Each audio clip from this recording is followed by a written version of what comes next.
ini penolakan terdekat, kita nyari candle-candle yang sifatnya kecepit. Itu arenanya cuma di sini doang. Ini satu, dua ini. Jadi teman-teman harus rajin menggambar untuk nyari area-area penolakan. Jadi buy limitnya itu ada di sini, di bawah ini. Pas nyampe sini baru buy. Walaupun ini trennya, monthly-nya itu trennya masih buyer menguat, weekly yang menguat, daily-nya pun juga masih menguat.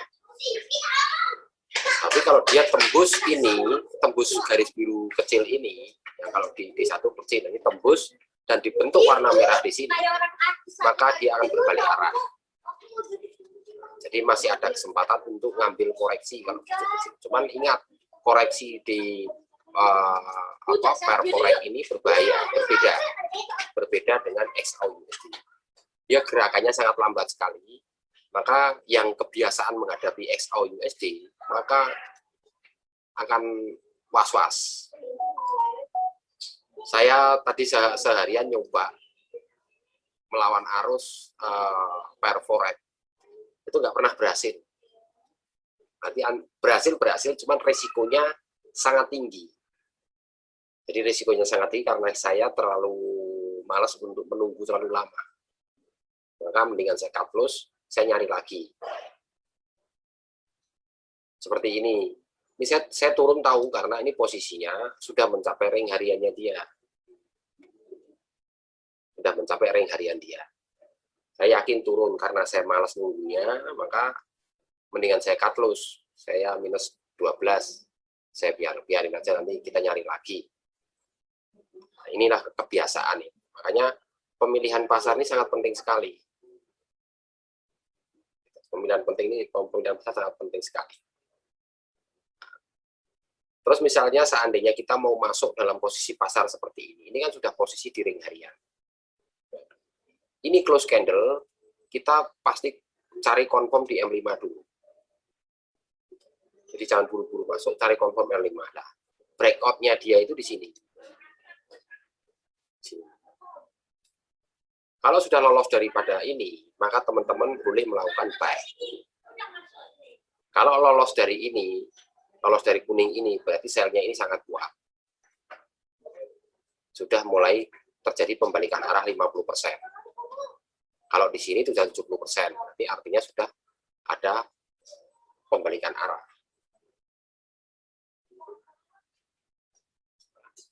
Ini berbahayanya. Kenapa kalau saya katakan berbahaya? Karena H4-nya ini terbentuknya masih warna hijau kuat.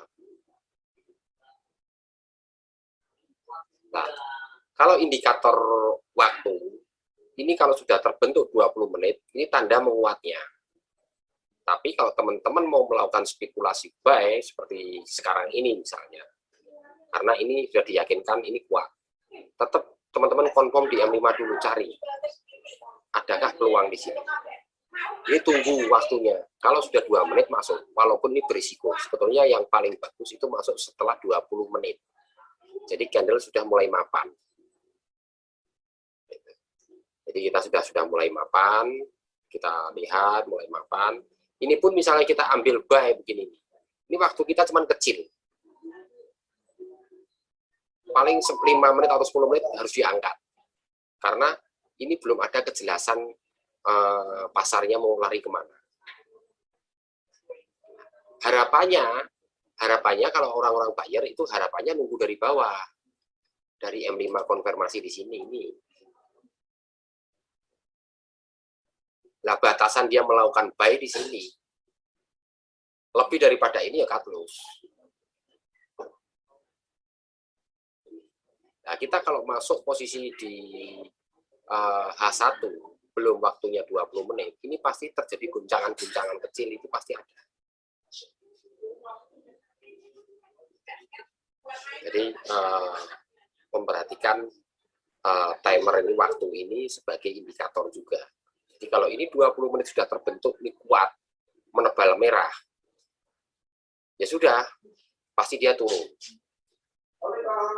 Ya, karena ini dasarnya buyer itu sangat kuat sekali, sudah melebihi range, maka ada kecenderungan dia lanjut dulu ke atas sampai mentok di garis biru ini.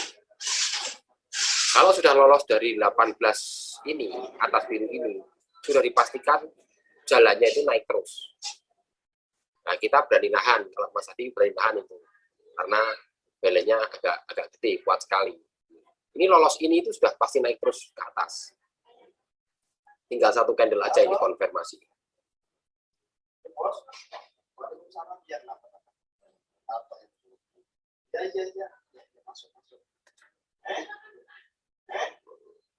Satu, kita lihat M5, terus digerakkan, kita lihat kemungkinan.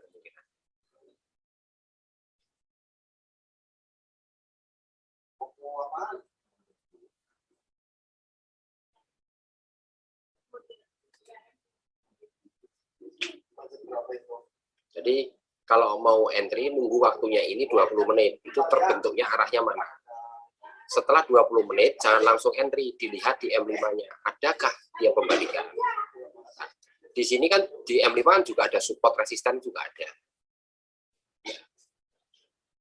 Support resisten ada. Ini sebentar lagi waktunya habis, kita nanti masuk lagi.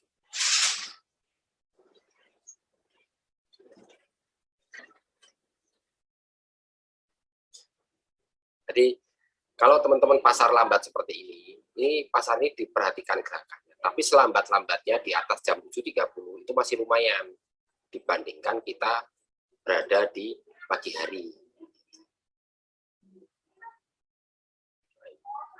Akhirnya kan kita nunggu ini, harusnya yang paling benar itu ketahuan arah itu sini sudah waktu ini sudah menunjukkan 20 menit. Nah, ketika 20 menit arahnya sudah mulai kelihatan.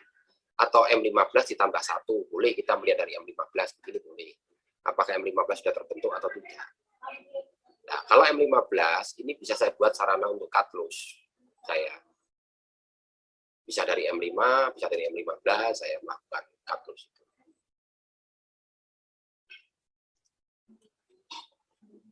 Ya, teman-teman disiplin menerapkan waktu, nanti akan bisa bermain cepat.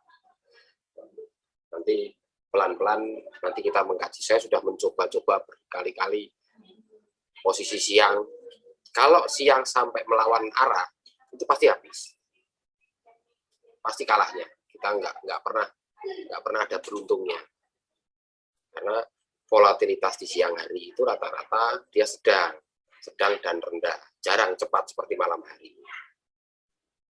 Waktu kelas yang semalam kita minus sampai 1000, cuman hanya waktu 10 menit kita bisa 2 kali lipat mengejarnya profitnya sampai hingga 2.500. Karena apa? Momennya ada. Kalau selama momen itu nggak ada, ya kita nggak bisa. Satu, momen. Yang kedua, kita bisa membaca gerakan candle atau pola candlenya. Yang ketiga, kita sudah tahu arah trennya. Itu yang jauh lebih penting.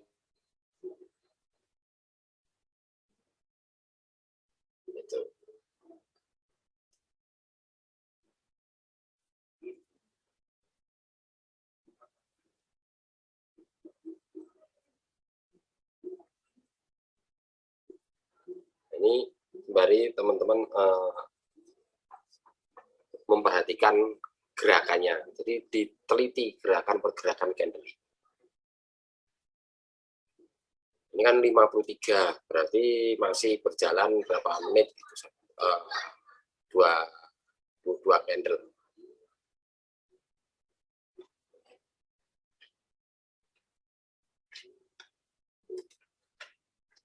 Dua candle berjalan.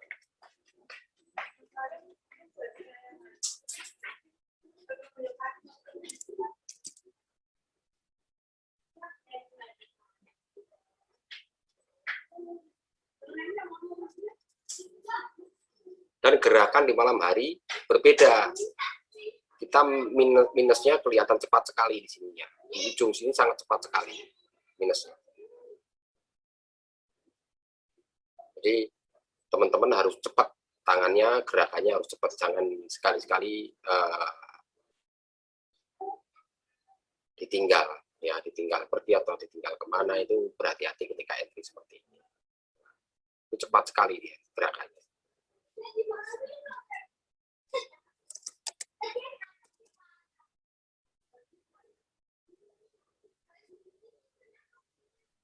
Nah, Pak Indro, kalau kayak gini kan berarti trennya masih baik kan? Kita Ya, masih baik. ambil buy-nya di mana, Pak? Ini di garis kuning ini yang benar nih Mas Adi. Atau waktunya di 20 menit ini. 20 menit itu biasanya dia terjadi goyangan ke atas. Jadi kita cut loss-nya itu pendek.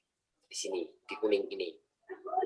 Kalau dia bebas, karena ini sudah 50%. Ya, betul. Nah, ini kita ngawasin dari sini. Kita mantau dari sini. Barusan saya curi-curi sell dikit-dikit cepat-cepat. Nah, bisa berarti, bisa. Tapi tabrak lari, Pak. Iya. Hajar sell biru angkat gitu. Iya, memang harus begitu Mas Adi. Karena ngelawan ini ternyata itu saya mengkaji sampai ngabisin banyak saya Mas Adi. Sampai saya itu kemarin itu nyewa robot itu nggak satu Mas Adi, sebetulnya 4 aku Mas Adi. MC semuanya Mas Adi. Oh iya dah. Iya, MC semuanya. Nah, saya bilang kalau robot model begitu bisa. Kalau robot model begitu habis. Makanya saya pengen suatu saat nanti kalau Mas Adi sudah senggang, saya pengen menciptakan sendiri. Artinya karakter kita saja. Jadi nggak bisa kalau pasar lambat itu diikuti, kecuali kita ngecer entry. Maksud main 0,03 benar.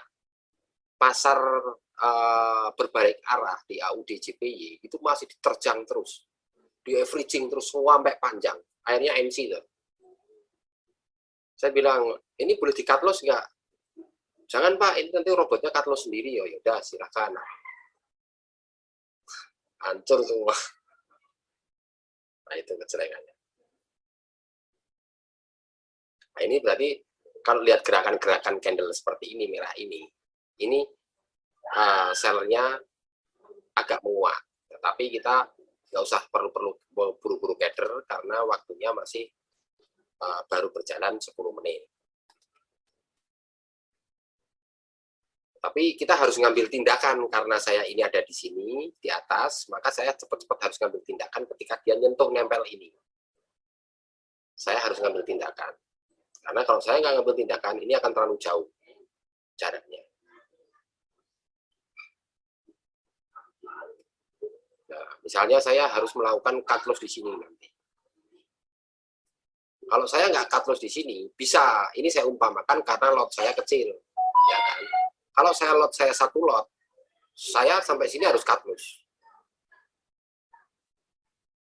Nah, makanya teman-teman boleh kalau melatih SAU dengan lot besar nggak apa-apa, supaya teman-teman tega lakukan cut loss. Kalau enggak, habis. Nah, kalau kita sudah habis, pasti kita akan terasa, oh iya berarti saya salah.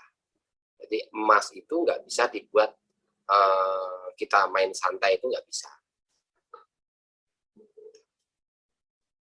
Jadi emas itu harus mainnya tega. Pokoknya salah arah ya 3 candle, 4 candle di M5 ini harus cut loss. Kalau enggak habis. Atau kalau hitung-hitungan matematikanya itu 125 pip harus sampai 125 US dollar harus cut loss. Kalau enggak dia bablas. Kecuali lotnya kita kecil, dia cari-cari. Nah, saya itu pengen menciptakan sendiri, tetapi dengan menggunakan lotnya lot mini, kita menguasai dalam 1 hari. Jadi jangan lot-lot besar, tetapi lot mini. Mainnya di posisi ring-ring atau retrace, tapi tidak boleh melawan arah robotnya. Memang menarik Mas Adi, belajar IP itu menarik.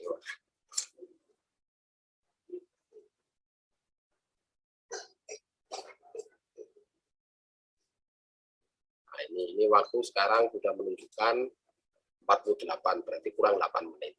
Nah, ini sudah mulai dia mengarah kemana nih arahnya, arah candlenya.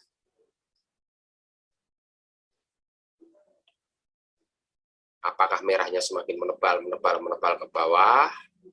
Kalau semakin menebal ke bawah, berarti secara otomatis seller ini menguat. Tapi kita nanti akan mukul di mana?